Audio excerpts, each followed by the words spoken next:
बच्चों, स्वागत है आपका मेरे YouTube चैनल पर। आज के हमारे अध्ययन का विषय है हिंदी काव्य शास्त्र।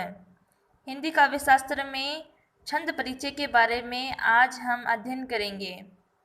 छंद शब्द संस्कृत भाषा का है, जिसकी उत्पत्ति छद या छद धातु से हुई है, जिसका अर्थ होता है प्रकाशित होना अथवा आच्छादन। काव्य में विचारों को छंद आच्छादित किए रहता है। छंद का सर्वप्रथम उल्लेख ऋग्वेद में मिलता है, जिसे छंदस भी कहते हैं। ऋग्वेद में पुरुष सूक्त के 9वें अध्याय में छंद की उत्पत्ति ईश्वर से बताई गई है। हमें पता है कि वेद है वह ईश्वर द्वारा लिखे गए हैं और कई कई पुस्तकों में बताया गया है कि ब्रह्मा के द्वारा वेदों की उत्पत्ति हुई है। तो वेदों में ही छंद की उत्पत्ति ईश्वर द्वारा बताई गई है। छंद शास्त्र के प्रवर्तक महर्षि पिंगल माने जाते हैं, अतः इनके नाम पर इसे पिंगल शास्त्र भी कहते हैं। छंद शास्त्र को हम पिंगल शास्त्र भी कह सकते हैं। कई बार कंपटीशन एग्जाम्स में ऐसा क्वेश्चन भी पूछा जाता है कि क्या हम छंद शास्त्र को पिंगल शास्त्र कह सकते हैं। तो हाँ, हम छंद शास्त्र को पिंगल शास्त्र कह सकते हैं, क्योंकि इनके जो प्रवर्तक हैं छंद शास्त्र के वो महर्षि पिंगल हैं। तो चलिए देखते हैं छंद क्या होता है। छंद की परिभाषा: जिस रचना में वर्ण, मात्रा, गति, यति तथा चरण के अंत में तुक का ध्यान रखा जाता है उसे छंद कहते हैं। अतः छंदोबद्ध रचना उसे कहेंगे जिसमें कुछ निश्चित मात्राओं या वर्णों का विशेष ध्यान रखा जाता है। तो देखिए, ये वर्ण, मात्रा, गति, यति, चरण और तुक ये होते क्या हैं, इनको पढ़ेंगे हम। इन्हीं के अनुसार हम छंद की पहचान करते हैं। तो चलिए देखते हैं। छंदोमयी रचना को पद्य कहते हैं और छंदोविहीन रचना को गद्य कहते हैं। छंद हमने पढ़ा था, गति, यति, लय और तुक का ध्यान रखा जाता है, वो होता है पद्य, और जिसमें ये गुण नहीं होते हैं उसे हम गद्य कहते हैं। छंद के संघटक तत्व: पहला वर्ण, दूसरा मात्रा, तीसरा गति, चौथा यति, पांचवा चरण और छठवां तुक। छंद के अंग पढ़ते हैं। पहला पॉइंट है चरण या पद, या इसे कह सकते हैं पाद। छंद के प्रायः 4 भाग होते हैं, उनमें से हर एक को चरण कहते हैं। कुछ छंदों में चरण तो 4 होते हैं, किंतु वो लिखे 2 ही पंक्तियों में जाते हैं। उदाहरण के लिए दोहा और सोरठा छंद। दोहे में पंक्तियां सिर्फ 2 ही होती है, लेकिन बीच में जो यति होती है कोमा, वहाँ पर एक चरण की गिनती होती है, तो उसमें कुल चरण 4 होते हैं। इस प्रकार के छंद की पंक्ति को दल कहते हैं। चरण 2 प्रकार के होते हैं, समचरण और विषम चरण। समचरण में आते हैं द्वितीय और चतुर्थ चरण, विषम चरण में आते हैं प्रथम और तृतीय चरण। छंद का दूसरा अंग है वर्ण व मात्रा। भाषा की सबसे छोटी इकाई है वर्ण। वर्ण के उच्चारण में जो समय लगता है उसे मात्रा कहते हैं। वर्ण 2 प्रकार के होते हैं, लघु वर्ण और दीर्घ वर्ण। दीर्घ वर्ण को हम गुरु वर्ण भी कह सकते हैं।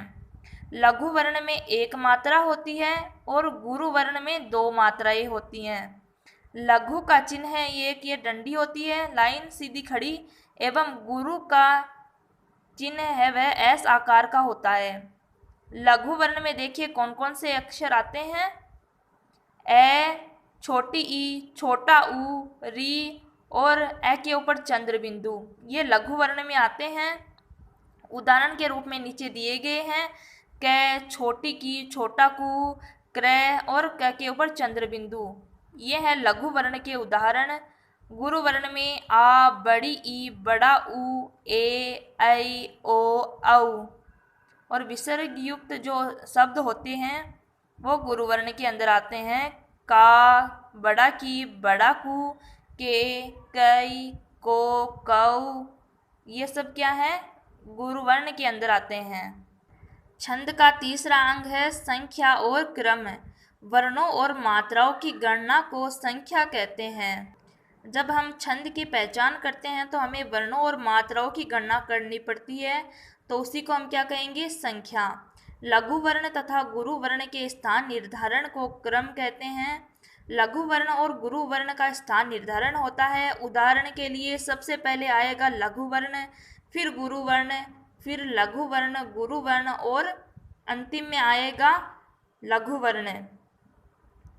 छंद का चौथा है अंग गण। 3 वर्णों के समूह को गण कहते हैं। गणों की संख्या 8 है। 3 वर्णों के समूह को गण कहेंगे। तो देखिए 3 का यह समूह है, 8 गण है। य गण, मैं गण, तय गण, रै गण, जय गण, भय गण, नय गण और स गण। तो इनको याद करने के लिए यह सूत्र है, यह माता राज भान सलगा। तो यह से यह गण बन जाएगा, माँ से म गण, ता से तय गण, रा से रै गण, जय से जय गण, भा से भय गण, न से न गण, से स गण और लास्ट में ये जो लगा हुआ है ल और गा, ये सूत्र में समझने के लिए लगे हुए हैं और ये क्या है, गण नहीं है, ये लास्ट के ल और गा। 5वां अंग आता है छंद का गति। छंद में समाहित संगीतात्मक लय को गति कहते हैं। हमने पढ़ा था कि जो छंद होता है उसमें गति होती है और यति होती है, गण होते हैं, संख्या होती है, क्रम होता है। तो हम किसे कहेंगे, गति किसे कहते हैं? छंद में समाहित संगीतात्मक लय को गति कहते हैं। जब हम छंद की पंक्तियां पढ़ते हैं तो उसमें संगीतात्मकता होती है, लय होती है। छंदों को पढ़ते समय मात्राओं के लघु अथवा दीर्घ होने के कारण जो विशेष स्वर लहरी उत्पन्न होती है उसे ही गति या लय कहते हैं। पद्य को हम गुनगुना सकते हैं और संगीत के साथ जब उनको पढ़ते हैं तो उनमें जो लय आती है, गति आती है, उसे ही क्या, लय और गति उनकी परिभाषा है। तो छंद का 6वां अंग है यति। प्रत्येक छंद में बीच में कुछ पदों पर विराम करना पड़ता है, उस विराम स्थल को यति या विराम कहते हैं। यति कोमा होता है बीच में, उसको हम यति कहते हैं। एक पूर्ण विराम है, ये यति के उदाहरण हैं। छंद का 7वां अंग है तुक। छंद के चरणों के अंत में ध्वनि की समानता को तुक कहते हैं। जिन छंदों के चरणों की अंतिम ध्वनियाँ मिलती है उन्हें तुकांत छंद, और जिनकी अंतिम ध्वनियाँ नहीं मिलती उन्हें अतुकांत छंद कहते हैं। तो देखिए बच्चों, यह एक उदाहरण दिया गया है, दीपक के जीवन में लाली फिर भी है जीवन में लाली। मतलब इसके अंतिम में ये लाली और नीचे वाले में लाली, ये अंतिम जो चरण है उनकी ध्वनियाँ क्या है, समान है। तो इसको हम क्या कहेंगे, ये तुक है। और जिनके चरण में तुक समान होते हैं उन्हें तुकांत छंद, और जिसमें नहीं होते हैं उसे अतुकांत छंद कहते हैं। तो आज के वीडियो में सिर्फ इतना ही। आगे के वीडियो में, अगले वीडियो में हम देखेंगे छंद कितने प्रकार के होते हैं और कौन कौन से होते हैं। तब के लिए धन्यवाद।